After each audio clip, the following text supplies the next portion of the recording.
Omukoro gwo kurundana sente zo kwombeka ekanisa y'obusabadikono bwa Ryakasinga gubire gwebembirwe omunyeshenjero wa Sheema South Professor Dickens Elijah Mushemeza aho abandi zo kusima bikiriza nuko kuraganisa okwatanisa nabo mu ntunguka y'obureberezo bwa Western Kore nagikimbeleza amani ko gusheshwa wanyu kandi kumwebereza wanyu nyenda twaraganisa atijiko yitu nawe na diocese yitu ndio niza kumzamuni kuonekana ko kutana igikoro.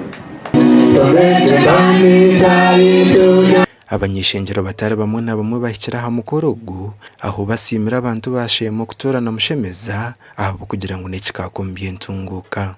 Twari mu parliament tinekituganiraho twinengaza report no mukugo mukuzandika twatukore byembarira no mukugu Uganda mapyo na zina mtegweye na yatukambira tumuteka. Wani professor mterasa hiyo. Muri abahari komandi mwena kababitinga nimukinishuka. Mwenye njagumanyisha ko mushomesa wanje ecyankozere kine cy'inkamugaruzi. Mukateka yetu batesese ebyakubasa kubayamba. Kukamureke kujakinga umuntu mutugiriza kuzika. Na chairman usizi wa mbuza nazika bone. Abanyeshengero bona bahira umuganda hari Professor Mushemeza bitu kandi we nawe mekibaju hagizire ngushemera mu buteko mu ngwatanisa ya bebembezi.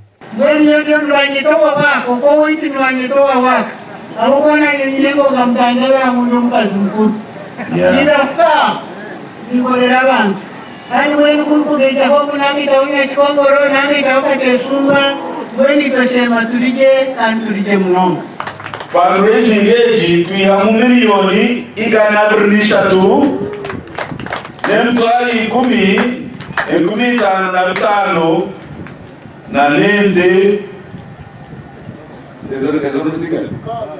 nende mugaga bimutere no kumuhereza bimutere kwiza ruhanga izina rye rubere kitisa mwe bari munomba ahora kagira ngo kora kwanyo mu mukama twabusha reka nimbashaba ebyahibwayo because sibweke